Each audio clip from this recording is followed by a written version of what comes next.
I started my high school career at South Garland, and then I finished my last 2 years at Garland.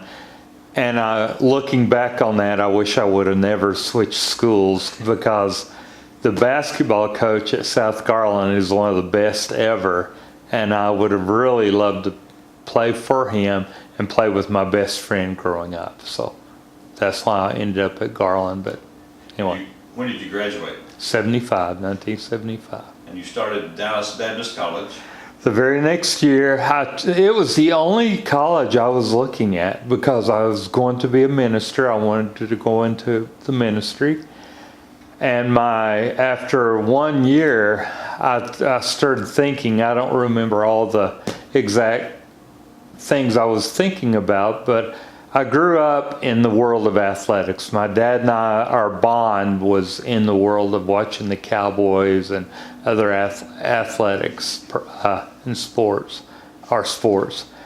And so I thought, my whole mission is that I want to affect high school, or I want to affect students. And so coaching and teaching would be the better avenue. Also, my best friend growing up, Gary Taylor, we kind of followed the same path. He graduated from South Garland. He went on to be a coach and teacher, and he taught English. And so that was really, I loved my English teachers, and that was my reason for being an English teacher, or becoming an English teacher. So you got your degree in education, and you went to Dallas Baptist College. Yes. When did you graduate? Graduated in 1980 with a BS degree. I had a major in physical education and a minor in English. And what groups were you involved in while you were at DBC? I was with a fraternity who I still have contact with, Sigma Chi Delta. It was a local chapter, and we just had great leaders in that group, and that's actually one of the things that changed my life. And then I hung around with you and David and Les and Craig, and so it's kind of neat, because 40 years later we all still contact each other, and I love that.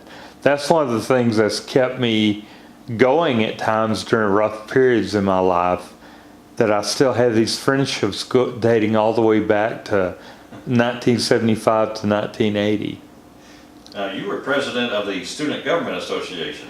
Yes, that's a great story, because 3 of my friends and I went to the DFW airport, and we were going to be baggage handlers. And we all had the same background. None of us were felons. We all, were average students because we played around too much. But besides that, there was nothing to keep me from getting the job. But those 3 got it, and I didn't. And so I thought, what in the world? What was the difference? Well, about a week later, a friend of mine, asked me if I'd be interested in being student government or student body president. Who was she? Linda Hamby. Hamby. And I heard from her about 8 years ago. She actually came to my campus, and I walked her around my campus. And anyway, I thought, yeah, I would be interested in that. And it paid for my tuition and fees. It paid my way through the rest of my college. And so that was one of the first great moves of God in my life, is that He showed that He can, when He closes a door, He's got a window waiting to open for her. And that was another life-changing event in my life. So you met and married Susan Cagle. Yes. Okay. We started dating. We had open house in our dorm E, and her sister Kelly Cagle brought her through. And Susan was just I believe she was a sophomore, maybe a junior in high school, and I was the same thing in college. So I was 5 years older. I was at my desk. I wrote for the sports page back then. And so I was writing an article to hand in the next day, and she walked in, and it was really one of those love at first sights kind of deal, and that was about 40 years ago, because we've been married for 38, and we dated and were engaged for about 2 years. So how many kids do you have? We have 8 children, and let me see if I can name them for you. Okay. Katie, I'll go from oldest to youngest. Katie, 35. Kyle, Clay, Colin, Keith, Caleb, Caroline, and Colton. Is that 8? That's it. You almost slept up. Yes, I did. How many grandkids do you have? I have 6 grandchildren. Oh. You want me to try to name those? Yes. Okay, we have one in England, Noah. And then Crew is our oldest one, who's a boy. He's Kyle's oldest son, he's 2. And then we have Revel, which is Colin's only kid, a little girl. They're she's about 6 months old. We have Breslin, who's Kyle's second baby, Colin Balin, his wife. And Breslin is about 8 or 9 months old. Maybe I have those reversed on Revel and Balin. I believe that's it. I didn't tell you my oldest 2. Katie, my oldest daughter, has Carlin, who's about 9, and then Crosby, who's about 3, I believe. And the unique thing in all this is that all my brothers, all my siblings, I had 2 brothers and 3 sisters. We were all K's. All my children are K's. Katie's 2 girls are K's, start with a K. And Kyle's 1 kid starts with a K. And so we've never asked them to carry that on, but some of them have. And it's been really a unique thing, and I love that part of our life. Well, now, you're in education now. Yes. And how many years have you spent in education? Started in 1980, and it's 2018, almost 2019. About 2 to 3 years I was out of education. One time to go to seminary. One time to sell furniture, believe it or not. That was a 9-month stint.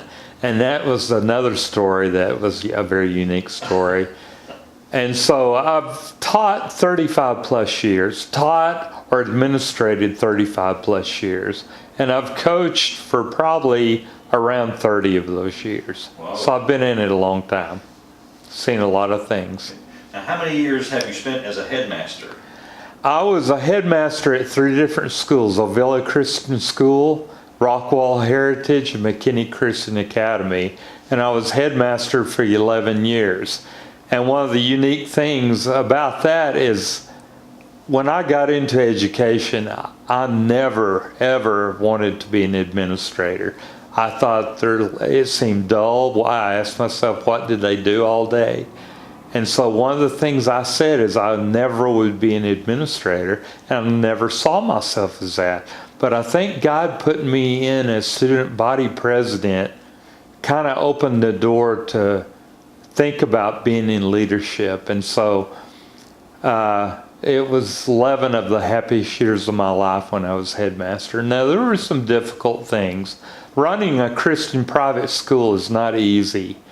And, you work with the board, and most of the board members are great, but you have some that are micromanagers, and so you will deal with that. They're not bad people. It's just that some people, when they get on a board, they don't really know how to operate as a good board member. And so I've always tried to train our boards by bringing outside people in. So. Now, what are the different coaching positions you've held? Well, I love football. Football's my favorite sport, but I always felt more comfortable coaching basketball because I grew up playing basketball, and that's all I did. I played baseball, and I played a little football. I stopped playing football after the 8th grade, but I played basketball all the way through high school, and then in college, intramurals, and then in leagues in my 20s.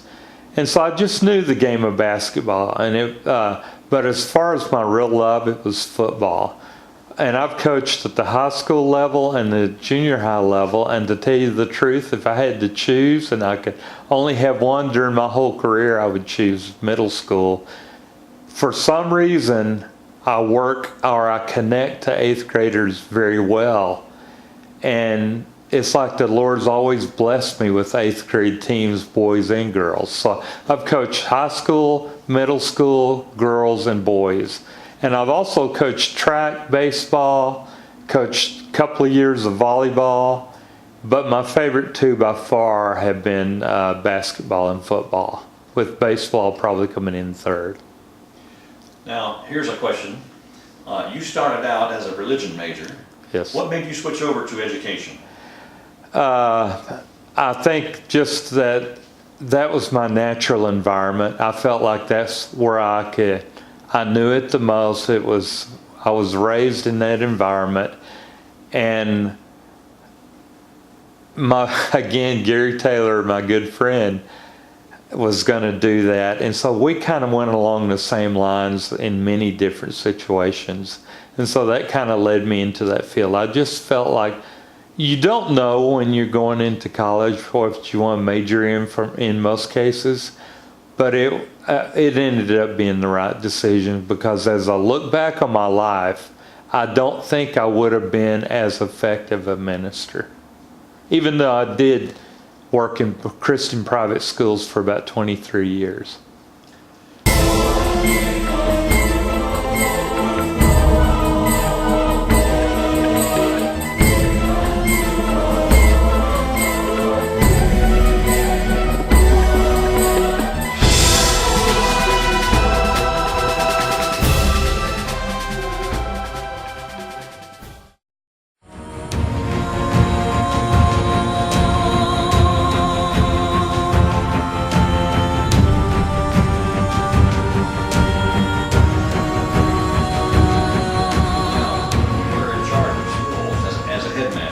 Yes. What kind of changes were made in the schools where you were the boss? Number one, it starts with the admissions process. So we made an admissions requirement list, and we stuck to it. And we didn't let students in just to make more money. We selected students that fit our profile, that fit our culture. And so that's number one. And a lot of schools break down because they start letting anybody in so that they can have enough people and make more money. Well, we didn't do that. Another thing is we got rid of all debt. I started one school that had $500,000 in debt, and another one that had $1 million in debt, and we got rid of debt in both situations. And then thirdly, and probably the most important thing in our decision that a headmaster can make is that you hire great teachers, or any leadership position in education. If you hire great teachers, you're going to be a good school. If you hire mediocre teachers and you pay them the least amount you can, you're going to be a mediocre school. So it's all about teaching. It rises and falls on leadership. I understand that. But a great leader finds great people. And so then he releases them and gives them freedom to do what they were born to do and what they're gifted to do. And I felt like that was the most important thing I did. And I organized. I've always liked organizing things. I used to clean my dad's garage. And I used to have my bedroom very clean. Everything I did was meticulous. And so I kind of ran a school like that. We organized it in a way where it would make sense. And we also paid back all our debtors and we asked for forgiveness for being late the years before I took over. So we just tried to do things right. I thought it was interesting, like when you were interviewing a kid and his family, or a prospective student and his family, that you would study the student and look at. Would you tell a little bit about that? Yes, we had a couple of pages they had to fill out. They had to write their testimony. They had to tell their discipline, if they had discipline problems at the previous school. We'd interview the student and ask him why he even wanted to come to our school. And I don't use the word weeding out because that sounds like a little harsh. What we really did is we picked people that we felt like they would either fit and form our culture, or they would conform to our culture. And so that's what you did. If you let in if you're a Christian private school or a private school of any type, and you let in people that don't fit your culture for the wrong motives, it's going to destroy your school in the long run. I've seen many schools close or go downhill because of their admissions process. So we were very careful. If a student acted like he didn't want to come, we didn't allow him to come. So we had to know that they wanted to come and that they fully understood who we were. And their testimonies told us a lot about them. Did education ever get you down? Oh yeah, just like in any profession. I don't claim to be a martyr or anything, but yeah, probably the toughest situations were not with parents, because I felt like I could always get along with parents and I could get along with students. In my 35 years, I've hardly ever had discipline problems with students. In fact, I've enjoyed being around them. The problems come when you get either the board starts micromanaging in private schools, or some of the people you hire turn sour and they start backbiting, and that can destroy a school. And it did destroy that. Those are the things that were toughest, is when there was a lack of loyalty after I felt like we had bent over backwards to be loyal. And I'm not going to name any schools or any individuals, but the lack of loyalty is what brought me down the most. And there were times, and I guess the other thing is the debt that I've spoken about already. When you owe $500,000 and you're trying to run a school, there were many days where I had to close my door, turn off my lights, tell the secretary to not let anybody in, and just put my head on my desk and beg God to help us. And he did. I mean, there's no way we were going to get rid of that $1 million debt. And there's no way we were going to get rid of the $500,000 debt. But God always provided a way. And one thing that brought another thought to my mind, I've heard that when God wants you to be somewhere, the way he'll show you is good things start happening around you.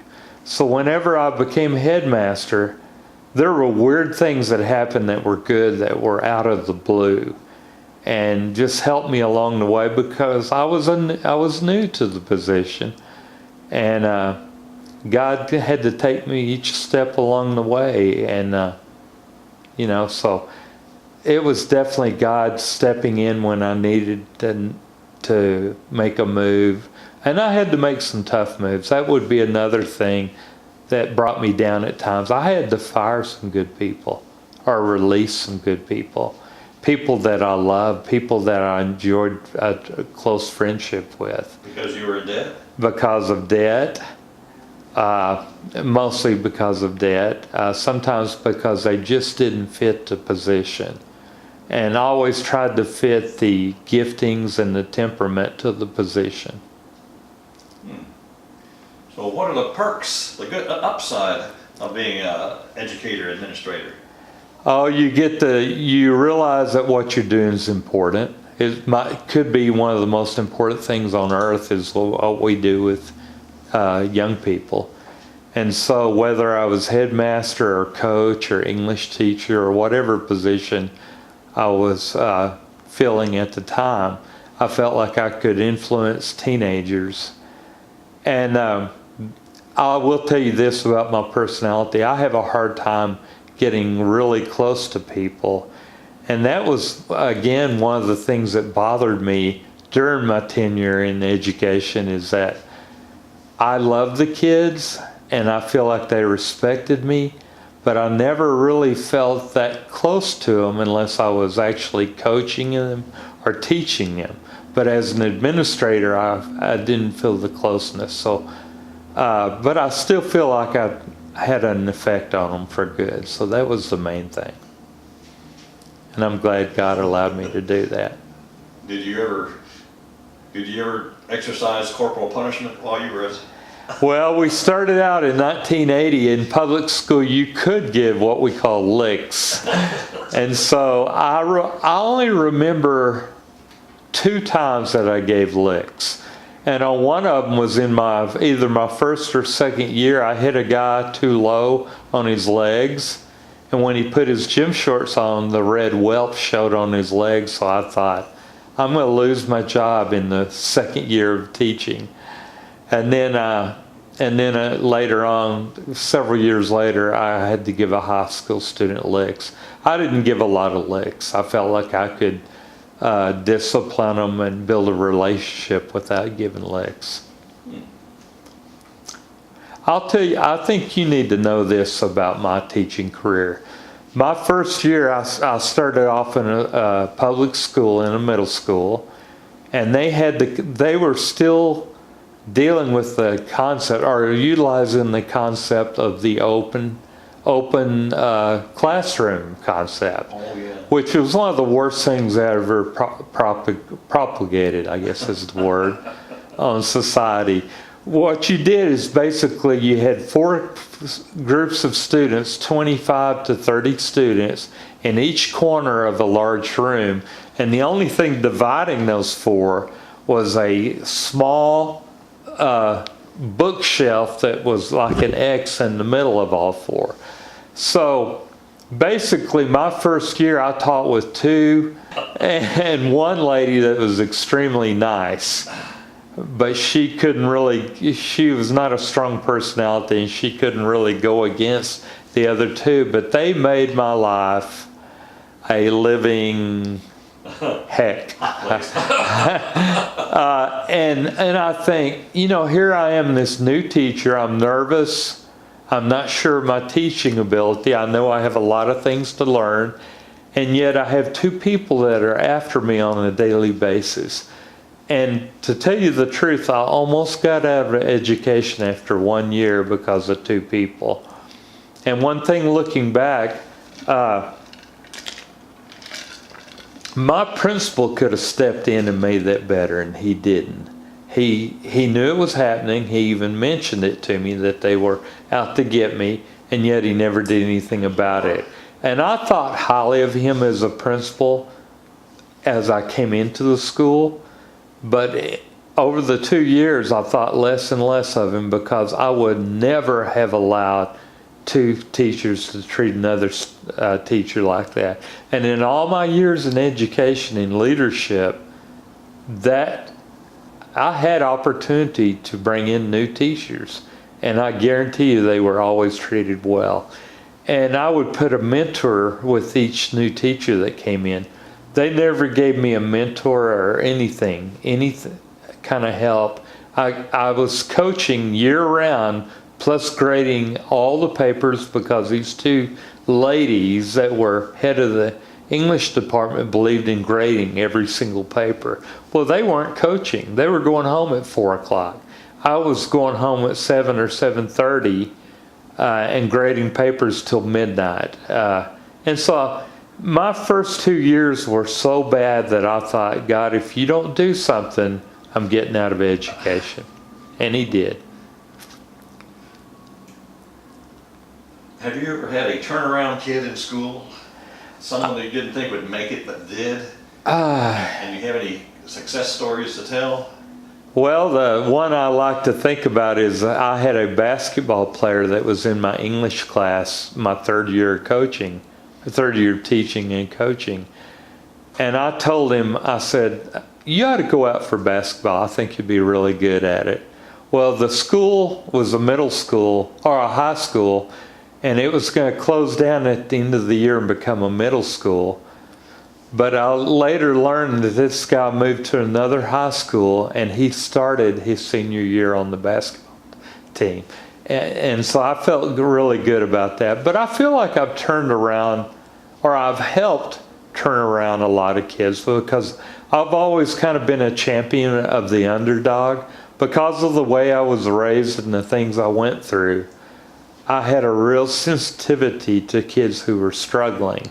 And so I always enjoyed being around the kids that didn't feel good about themselves, or they had a bad home life, or whatever, that maybe they weren't as smart.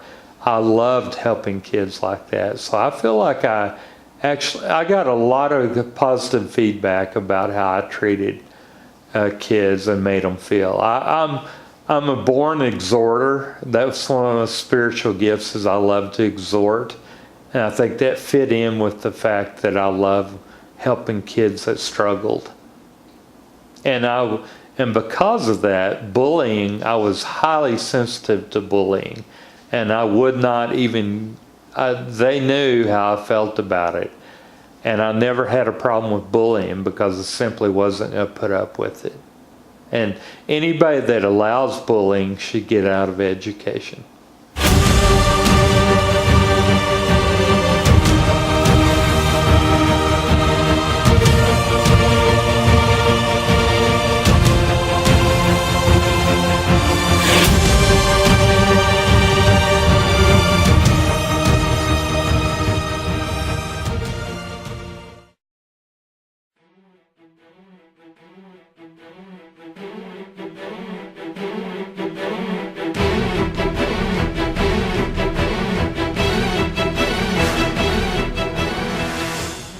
Got any stories that you wish could have turned out better with kids? I got a funny story, the funniest one ever. I was a headmaster at Ovilla Christian School when one of my teachers brought her either 4-year-old or 5-year-old into my office, and she had this white ashen look on her face. And she made him stand outside my office while she told me what happened. And so what had happened is his good friend had dared him to lick the toilet bowl. And so here, she brought him in so I could get on to him, but we were both dying laughing when he was in the room. So I had to act like I was upset with him, when in reality, I loved the fact that he met the challenge. And so that's probably the funniest story of my, but there's just lots of great stories. Some of the, I'm still in communication. My 4th and 5th year of teaching and coaching was in East Texas. And I had a running back that played for me for 2 years. And we still communicate on Messenger. And he's in his 40s now. The first people, by the way, the first people I taught are now 53 years old. So they were in junior high when I started, but I've had lots of stories. The greatest things have been the relationships I've built and some of the great teams I've been able to coach over the years. In girls and boys, high school and junior high, but those, I can't really think of anything right now off the top of my head specifically that stands out, because there were so many good things that happened to me because I decided to educate. So you've been in both public and private schools. What's the major differences to you? Private school is the one where you can be more selective, and that sounds uppity, and it's not meant to be, but you can choose people that fit your culture. Charter schools are similar to that in that, but the parents are driving a distance to pick out a specialized school for their kids, so it's very close to being a private school. It's in between a private and a public school. So let's say public school, it gets less state money than regular public schools, but it's, I've been in it the last 3 years and I've thoroughly enjoyed it. private, but public, I've said this and I've thought this through because I've been asked this many times. We homeschooled our oldest kids, and we homeschooled probably for about the first 6 years. So we homeschooled several of our kids. I taught in public school and coached in public school. I did both in private school, and I was an administrator and headmaster in private. And now I'm an administrator, and I taught in charter schools. There's a purpose for each one. Everybody can't go to a private school because of the money, and it's nobody's fault. It's just the reality of the situation. And everybody can't drive to a charter school. They can't have the transportation to spread their kids all over. And public schools can be good or bad, just like any other school. It's all according to the leadership and the teachers. And then we also homeschooled our first 6 or 7 years of education. So even while I was coaching, teaching in public school, we were homeschooling some of our children. So all of them have a purpose, and so I would never criticize any of the 4 types of education. I think they all have a purpose, and they can all be good and bad. So you've been doing this for 38 years or 35 years. How long do you plan on keeping going? I've told people kiddingly, but probably in reality, I'm going to die in my office. Wow. Or, but I don't think I can retire, because in private school, yes, it's hard to build up a retirement because they don't pay as much usually, and so you don't have any kind of retirement. And so, and plus we decided to have as many kids as God wanted us to have, so we had 8 kids. So we just weren't able to save money, so I'll be teaching and coaching probably until I die. But the truth of the matter is, if I were home, I'd be miserable. I'm very task oriented, and so I have to stay busy. I have to feel like I'm doing something worthwhile to make me feel good, to even have a good day. So that's one reason. I'm jealous of some of my friends, including you, who have retired, and I admire that you stayed in one profession for so long and then retired. And so that bothers me that some of my good friends are retired. But then when I think in reality, the reality of the situation is that I'd be miserable and my wife would be miserable. And if the wife is not happy, no one's happy. And so I think it's been best for me to stay in.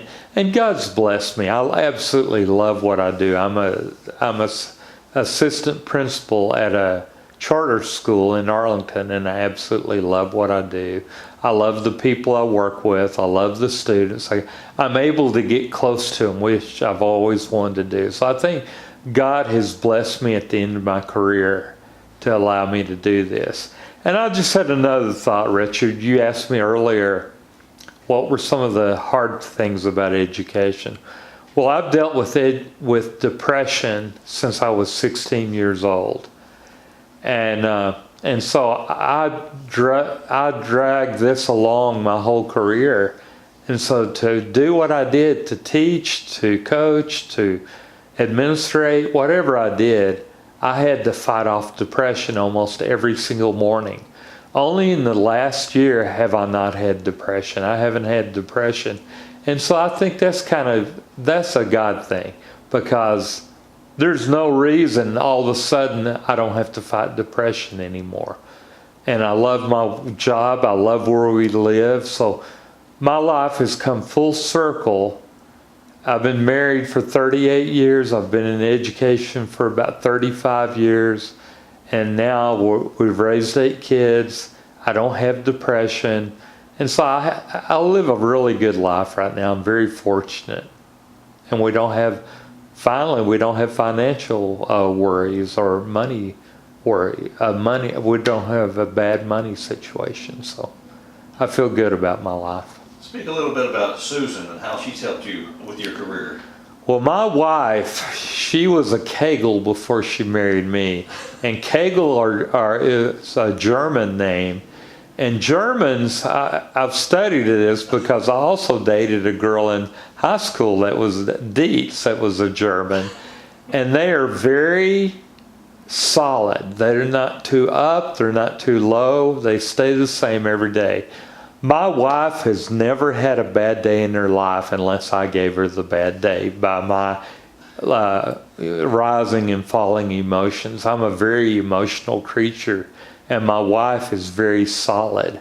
And so there's no doubt in my life, no doubt in my mind at all that had I not married her, I could not have been successful. And God would not have been able to bless me. He put her in my life, hopefully me in her life, to bless each other. But she was the exact kind of wife I needed. And so she's held me steady when there were times when I was going through deep, dark depression and felt like I didn't want to go on anymore. It's my wife that kept me going.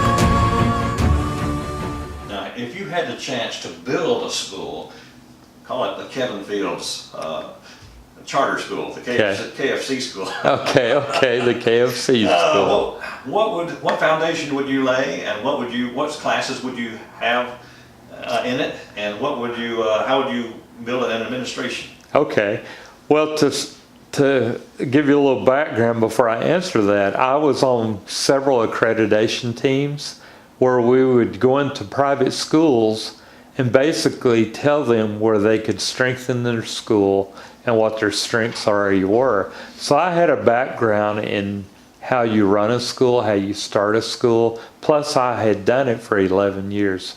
So here's what I'd do. If I were headmaster, I would hire an administrative team around me that were gifted and passionate about what they were doing. Then I would go out and find the greatest teachers on earth, because that's really how you build a school. You get great teachers. Then I would pay them what they're worthy of being paid. Teachers are still not paid enough. I mean, they're the ones that are forming the culture, our future culture in society, and yet we pay them. It's almost miserable what some private school teachers get paid. They do the best they can, but there's got to be, teachers need to be paid more, just simple. I don't know how it can be done, but they need to be paid more. Then I would have a strong admissions process and policies that, and again, I don't want to use the word weed out, that would bring people in that fit our culture. Because it only takes, the old saying, one bad apple spoils the whole bunch, and that's a true statement or a true thought. And so I would be very careful about who we allowed to come to our school, because we want to help those who want to be helped. If a student doesn't want to be at our school and they don't want to follow our policies, our uniform policies, etc., then they don't need to be there. There's a school that will fit them, but it doesn't necessarily have to be our school. And so those are some of the things I would do. I would have very clear policies. And I've done these things. The things I'm talking about are things that I've done. I had an evaluation tool for every single person on my staff, and I gave it to them at the beginning of the year. So when they were evaluated at the end of the year, they knew exactly every single thing that they would be on which they'd be evaluated. So that is, people have to know where they stand and what's expected of them. And then I would encourage them. I would try to do little things for them. Like I've put money in teachers' boxes before. I've helped kids out with lunch money and different things like that. And I want a whole culture of that, of having, my wife and I took a course one time called Growing Kids God's Way, and it has a lot of good philosophy about how to raise kids, but it also helps in education. You build a relationship before you put in rules. So if the kid doesn't feel like you love him or her and doesn't feel like you care about what he or she does, rules are not going to help. So you build relationships. Like when I taught, I gave very few detentions because I didn't have to, because the kids knew how I felt about them. And so when I did have to get on to them, most of the time there's not a lot of histrionics or whatever. And so I would bring in teachers and administration that absolutely loved kids. I've never been able to figure out why someone would be a teacher and not like kids. Well, that one English teacher I talked about earlier, she acted like she didn't like kids or anybody else, and so and she's not alive now. So I don't want to I'd never name a name, but you have to have a staff that loves kids. And then you have to have a staff that knows how to get along with each other and that has some give and take between each other. And also you have to, a leader has to build in opportunities to build a family-like atmosphere. At our school right now, for instance, we just did a school-wide video including our maintenance man, our administrators, our students, our coaches, teachers, everybody. And we did about a 6-minute video that's a Christmas special, and it's really neat. And that builds relationships with the kids because they know we like to have fun. We're not there looking to get somebody or to fail somebody. And I believe I failed very few people in my career, and the reason wasn't because I was a softie, it's because I would go the extra mile to help them pass and gave them many opportunities. Because I wasn't a great student, I had a rough home life, very unstable home life, and so I needed help when I was in school. So I have the tendency, like I said earlier, to be a champion of the underdog, and so I want teachers that feel that same way. So those are some of the things I do in building a school. Okay. What's that ring all about? Well, I've coached over 30 years, and I've been really close to state championship many times. I've been on staffs that won. And on this one, I was headmaster in Rockwall at Heritage Christian Academy. And the coaches allowed me to stand on the sideline even when I wasn't at practice. And so for 2 years in a row, we went to the state championship. And these are the only years in the history of that school that they've won a state championship. The first year we should have won, we had an 8-0 halftime lead and lost. The second year we blew everybody out. No one got close to us. We were 14-0, and it's my only state championship ring. But I've missed other ones by just a hair, but we don't have time to go into all those stories. But I've been very close to other state championships because I've been part of good groups, good coaching groups. Now, for anybody considering going into education, what advice would you give to them? For any kids or anybody who just wants to change their job? First of all, I would ask you, do you have a passion and temperament and gifting of teaching, or for teaching. Because if you don't have that, you're going to be miserable. Like, for instance, I didn't enjoy teaching that much. I taught so I could coach. But I did enjoy students, and that's what got me through teaching, is that I enjoyed students. You have to realize you're not going to get rich in most cases, that you're going to deal with students that don't that don't care about education in many cases.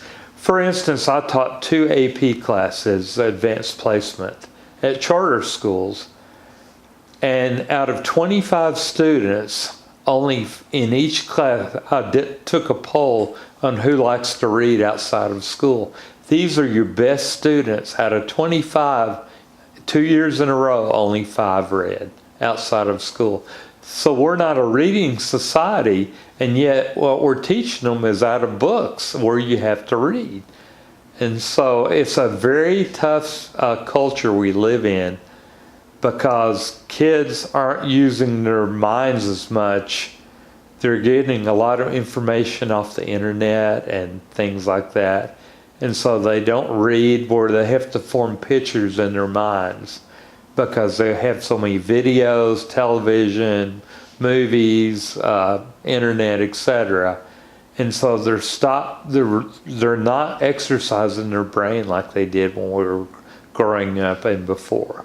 So that makes, you have to know that going in, that you have to be very creative to be a great teacher. And you can still reach them. They're still good kids for the most part, but you have to be a better teacher than you did 30 and 40 years ago.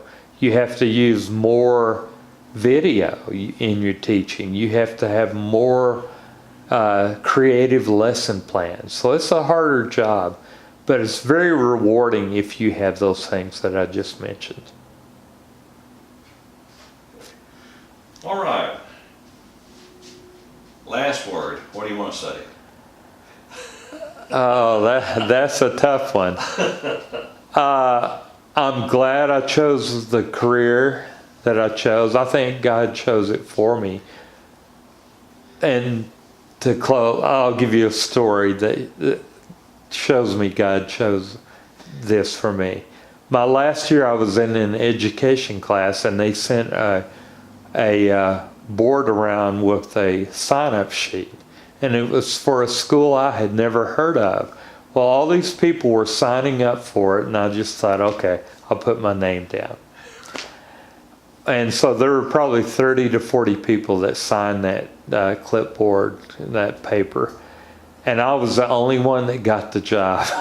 And so that opened the door to my future career. And each step along the way, God's opened up doors in such strange ways that are just unbelievable. For instance, there were 3 things, I'll end on this.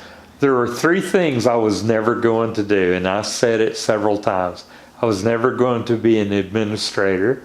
I was never going to work in private schools, and I was never going to coach girls. Well, I did all 3 for many years, and I loved all 3. So my last word would be never say never. It's because you don't know what God has in store for you, what blessings He has. Thank you.